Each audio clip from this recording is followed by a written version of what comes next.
Você entra em uma sala branca. Nada ali parece ameaçador. Sem grades, sem choques, sem cientistas observando por trás de vidros escuros. Apenas uma mesa, 8 cadeiras e 7 pessoas já sentadas. Você é o último a chegar. Todos olham rapidamente, depois desviam o olhar. Silêncio social. Um silêncio estranho, quase constrangedor. Você se senta. Na parede, um quadro simples é projetado. 3 linhas. Uma curta, uma média, uma longa. Ao lado, outra linha isolada. A tarefa é infantil? Dizer qual das 3 linhas tem o mesmo tamanho da linha isolada. Nada mais. Você respira aliviado. É só isso. Um teste visual simples, algo que uma criança acertaria. O que você não sabe é que aquelas 7 pessoas já estavam ali antes de você chegar. E nenhuma delas está ali por acaso. Elas fazem parte do experimento. Você é o único participante real. O estudo foi conduzido pelo psicólogo Solomon Asch na década de 1950. Mas o objetivo não era testar visão, era testar algo muito mais profundo: a independência da mente humana diante da pressão social. O pesquisador pede que cada pessoa responda em voz alta. A ordem segue a mesa. Você é o penúltimo. O primeiro responde: linha C. Correto. O segundo: linha C. Também correto. O terceiro. O quarto. O quinto. Todos respondem certo. Você relaxa. Isso vai ser fácil. Então chega a segunda rodada. As linhas aparecem novamente. Dessa vez, a resposta correta é óbvia. Tão óbvia que chega a ser ridícula. O primeiro responde: linha A. Você franze a testa. Errado. Muito errado. Talvez tenha se confundido. O segundo responde: linha A. Você olha de novo para as linhas. Impossível. O terceiro: linha A. Agora algo começa a acontecer dentro de você. Seu cérebro entra em conflito. Não é sobre linhas, é sobre realidade. Você vê uma coisa, mas o grupo vê outra. E o grupo está unânime. O quarto responde: linha A. O quinto: linha A. O sexto: linha A. O sétimo: linha A. Todos deram a mesma resposta. Todos errados. Agora é sua vez. Você sente algo estranho no corpo. Não medo, não exatamente, mas uma tensão social. Como se discordar fosse inadequado. Seu cérebro começa a justificar. Será que estou vendo errado? Será que a iluminação está me confundindo? Será que estou nervosa? Você olha novamente para as linhas. A resposta continua óbvia. É linha C. Sempre foi. Mas 7 pessoas disseram A. O pesquisador olha para você, esperando. Silêncio. Nesse momento, 2 forças surgem. Força 1. Sua percepção. Você confia nos seus olhos. Força 2. A pressão do grupo. Você não quer parecer deslocada. O cérebro começa a negociar. Talvez eu esteja exagerando. Talvez não seja tão óbvio. Talvez eu devesse concordar. Não porque acredita, mas porque é mais confortável. Quando Solomon Asch conduziu o estudo, os resultados foram perturbadores. Cerca de 75% dos participantes concordaram com o grupo pelo menos uma vez, mesmo quando a resposta era visivelmente errada. Eles viam a verdade, mas negavam a própria percepção. Não era burrice, não era cegueira, era algo mais profundo: medo de isolamento. O ser humano é social por sobrevivência. Discordar do grupo ativa alertas internos: rejeição, julgamento, exclusão. Nosso cérebro prefere estar errado com todos do que certo sozinho. O experimento revelou 3 perfis psicológicos. 1. Os que resistiam, mantinham a resposta correta, mesmo desconfortáveis. 2. Os que cediam publicamente. Sabiam que era errado, mas respondiam igual ao grupo. 3. Os que cediam internamente. Começavam a duvidar da própria visão. A pressão social distorcia a percepção. Não era mais fingimento, era a alteração da realidade interna. Esse experimento levanta uma pergunta brutal. A verdade é objetiva ou é moldada pela maioria? Se todos ao seu redor dizem que algo é real, em que ponto você começa a acreditar, mesmo vendo o contrário? Naquela sala silenciosa, o teste nunca foi sobre linhas, foi sobre coragem perceptiva, sobre sustentar a própria visão quando todos ao redor enxergam outra coisa, ou fingem enxergar. Porque no fim, a pergunta não era qual linha é igual. A pergunta sempre foi: você confiaria nos seus olhos ou na maioria?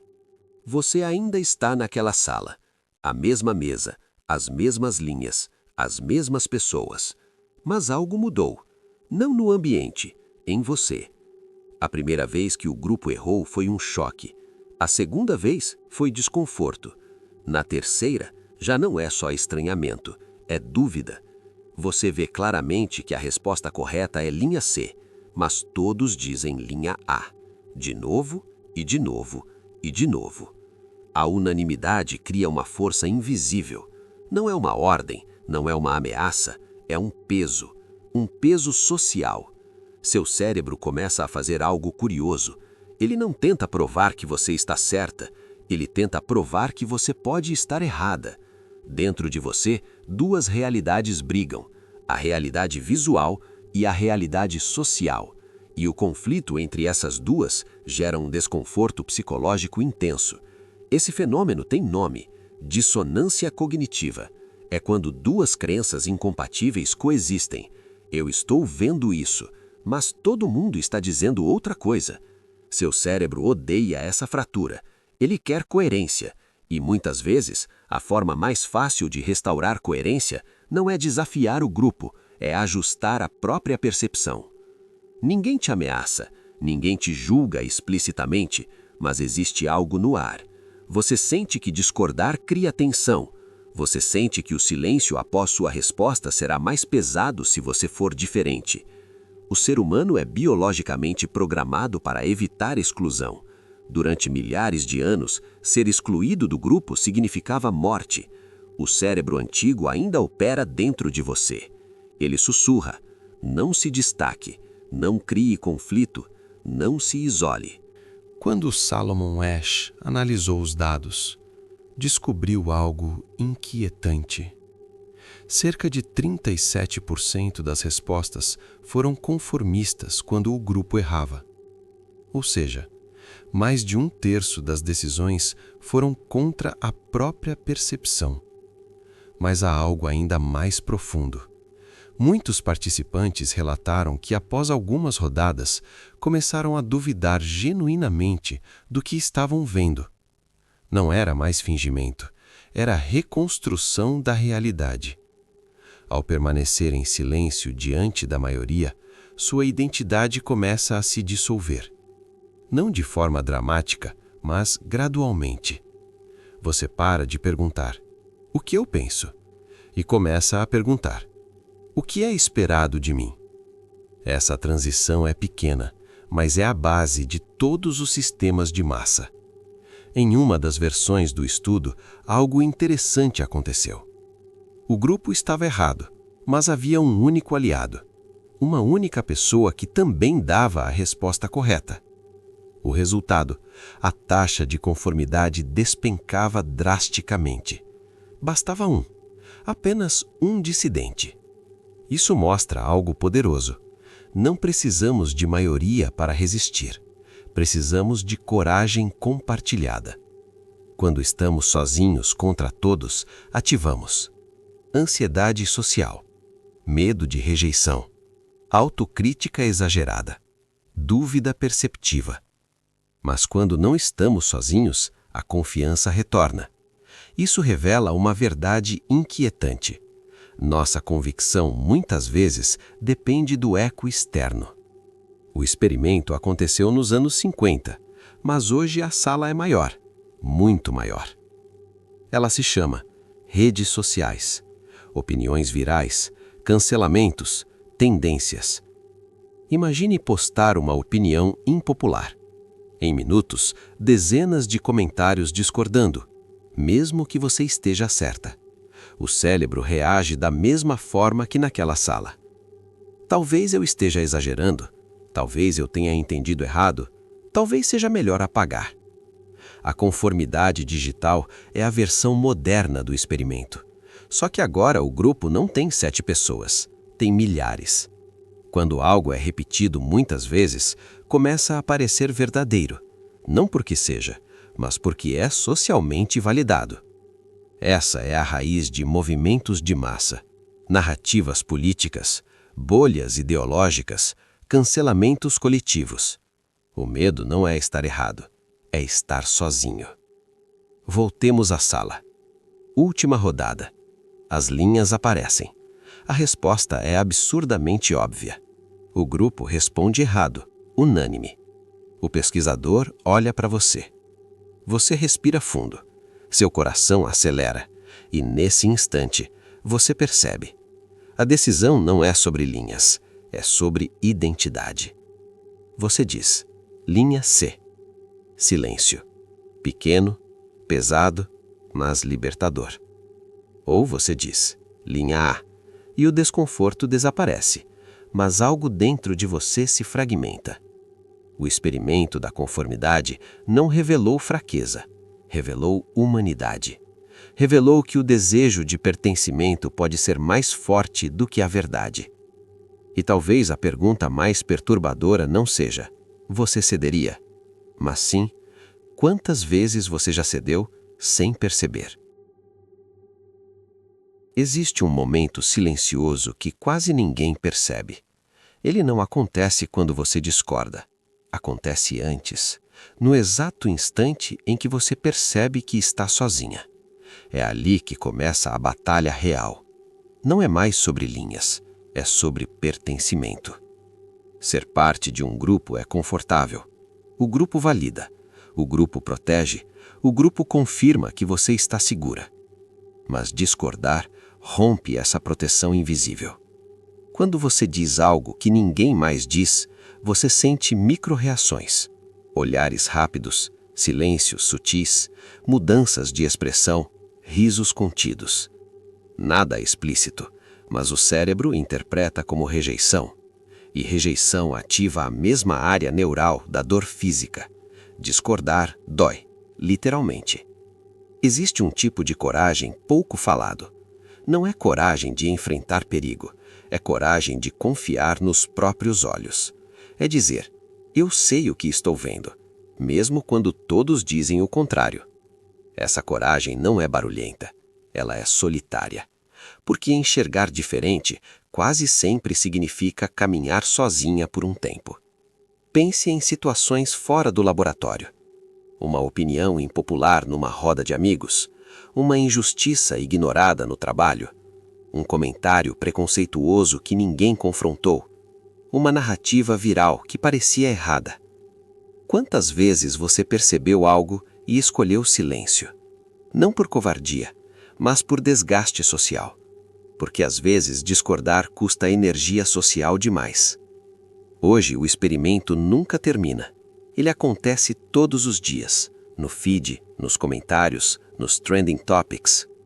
Quando milhares concordam com algo, a pressão é exponencial.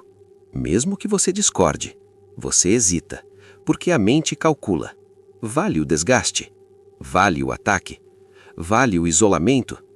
E assim, opiniões são moldadas não pela verdade, mas pela aceitação social. Quando muitas pessoas repetem a mesma ideia, ela ganha a aparência de realidade, mesmo que seja distorcida. É assim que surgem bolhas ideológicas, narrativas extremas, linchamentos virtuais, certezas frágeis, porém barulhentas. O grupo não apenas influencia comportamento, ele molda a percepção. O experimento de Solomon Asch revelou algo que vai além da psicologia social. Ele revelou uma pergunta existencial. Quem você é quando ninguém concorda com você. Sua identidade é interna ou depende de validação externa? Se a maioria disser que o céu é verde, sua mente resiste ou começa a procurar tons esverdeados no azul? Ser diferente ativa um medo ancestral. Durante a evolução humana, isolamento significava vulnerabilidade. Sozinha, você era presa fácil. Por isso, o cérebro associa pertencimento à sobrevivência. Descondar ativa um alarme biológico antigo. Mas o mundo moderno mudou. Hoje, sobreviver não depende mais de concordar com a tribo, mas o cérebro ainda reage como se dependesse. Se todos tivessem cedido à maioria, nada teria mudado.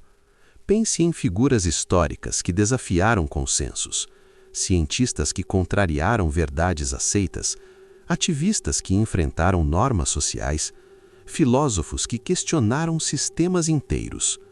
No início, todos estavam sozinhos. A maioria nunca inicia a mudança, ela reage a ela. Aqui surge o dilema humano: pertencer ou ser fiel à própria percepção? Pertencer traz conforto, ser fiel traz integridade. O ideal não é viver em oposição constante ao grupo, mas também não é dissolver a própria visão para caber nele. A maturidade psicológica nasce no equilíbrio, ouvir o grupo sem abandonar a si mesma.